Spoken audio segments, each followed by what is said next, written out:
समुद्रीଙ୍କ जन्म जयंती पुराणा कथा मने पकाई कांदिले सुर। समुद्रीଙ୍କ जन्म शतवार्षिकी परिवार सह सामिल हेले सुर राउतराय। पुरी जिला कणास ब्लॉक नानकेरा ग्राम में जन्मग्रहण कर स्वर्गत बाग्नी फकीर हरिचंदन जन्म जयंती समारोह उत्सव कणास ब्लॉक सम्मुख में अनुष्ठित हो जाइछि। फकीर हरिचंदन फाउंडेशन सभापति भीमसेन प्रधान यार सभापतित्व करथिया बेले मुख्य अतिथि भाव आम ओडिशा अध्यक्ष समीर रंजन पट्टनायक जोग देइथिले।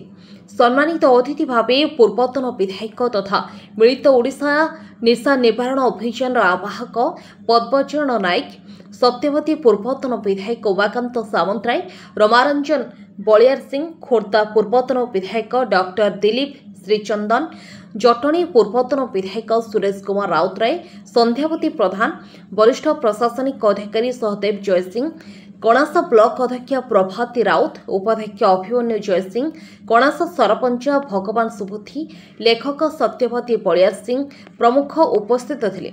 अतिथि जगन्नाथ निकटरे प्रदीप प्रज्वलन और पुष्पमाल्य अर्पण करथिले। यापरे अतिथि मानकु पुष्पगुच्छ उत्तरीय प्रदान करा जायतिला। परे ब्लॉक सम्मुखरे थिबा महापुरुषक स्मृति पीठरे स्वर्गत फकीर हरिचंदन ब्रोंज रिलीफ प्रतिमूर्ति अतिथि मानक द्वारा उन्मोचन करा जायतिला।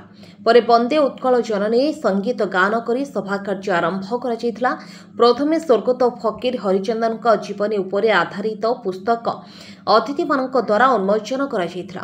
पूर्वतन विधायक तथा मिलित ओडिशा निशा निवारण अभियान आवाहक वर्षियान पद्मचरण नायक को फकीर हरिचंदन फाउंडेशन तरफ आर्थिक सहायता राशि प्रदान करा जायतिला। बरणी अतिथि माने कहिथिले स्वर्गत फकीर हरिचंदन जड़े एकाधार साहित्यिक, गाल्पिक, राजनीतिज्ञ, नाट्यकार, संस्कारक, शिक्षाविद, समाजसेवी भावे कणास अंचल तांकर अवदान अतुलनीय। एक कार्यक्रम स्वर्गत फकीर हरिचंदन सुपुत्र पूर्वतन मंत्री तथा विधायक प्रसाद हरिचंदन और डॉक्टर प्रदीप हरिचंदन आयोजन करथिया बेले उपस्थापिका मधुमिता मंच संचालन करथिले।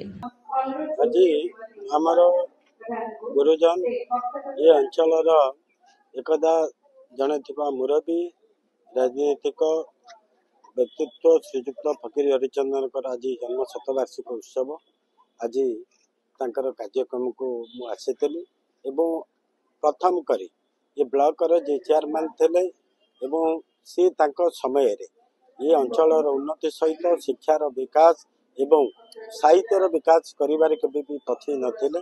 तेणु आज कार्यक्रम समस्त आम एकाठी होइछु आमको खुशी लगुच मु धन्यवाद भी देउछि तांको सुपुत्र प्रसाद हरिचंदन, प्रदीप हरिचंदन को जो माने आज ये कार्यक्रम को बहुत भलरे मते भी करछि। फकीर हरिचंदन शतवार्षिक उपलक्षे स्टाच्यू उन्मोचन से उत्सव जोगदेवार सुजोग पाई।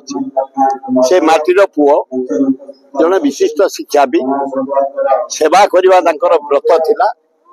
ये ब्लॉक कणास ब्लॉक फास्ट चेयरमैन जड़े साहित्यिक, जड़े ऐतिहासिक, जड़े भद्र परोपकारी ना अक्षर रे सोना अक्षर टिप्पणी रही। फकीर हरिचंदन जड़े अनेस साहित्यिक, ऐतिहासिक, भद्र एवं भद्र हेडमास्टर थे। हजार हजार पिला शिक्षाविद कर आज स्टाच्यू उन्मोचन है। उन्मोचन रे सौम्य पट्टनायक उन्मोचन कले आम अत्यंत खुशी।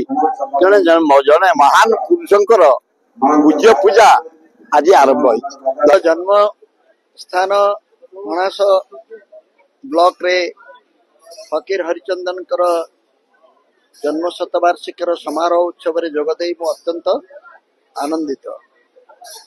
गत कालीर झड़ बतास फल सभामंच संपूर्ण विध्वस्त होते थे। संग्रामी छात्र नेता थे, उत्तम शिक्षक थे, सुसाहित्यिक थे एवं जड़े ऐतिहासिक थे। और विशेषकर खोर्धार इतिहास सबुदिन आम धन्यवाद देवा एभली जड़े जेजे को से पठे देले दुनिया को जे आसवा फल से आम बापा को जन्म देले एवं आमे मध्य ये दुनिया को आसी पारे। कृतज्ञता जनइबार एकमात्र बाट है आमे तांको परी हेबा दरकार। आज अनेक क्षेत्र में तांकर प्रतिभार गोड़ अभाव देखा जाउछि। छात्र नेता देखा जाऊ ना, भल शिक्षक मिलू ना, इतिहास ठीक भाव में लिखा जाऊ ना, साहित्य आम भितर असूया भाव देखा देती। यदि प्रकृत में आम श्रद्धा करुचु ताले ए सबुर अभाव जेपरि रहिबो नाही। फकीर चित्तरंजन भली प्रतिभार अभाव को कई अनुभव करेंगे ना, से गोटे संकल्प नहीं पारे आज शतवार्षिक समारोह सफल हो। आज कणास पंचायत समिति पक्षरु पंचायत समिति सामना रे थिबा महात्मा मूर्ति मंडप सेठी स्वर्गीय फकीर हरिचंदन कर एक मुख पट्टिका ब्रोंज रिलीफ जाको प्लैक भी कहती जे मुख्य अतिथि संवाद ग्रुप रो अध्यक्ष एवं आम ओडिशार अध्यक्ष सौम्यरंजन पट्टनायक महोदय से आज मागी थिले जे भली जन्मदिन अवसर रे उपहार देले बदल उपहार मिले। महिला मानकर उपस्थित आज समस्त को बेस प्रभावित करिथिला। बहु संख्यार महिला अन्य माने स्थान न पाई पाखेर सब पाखेर रही।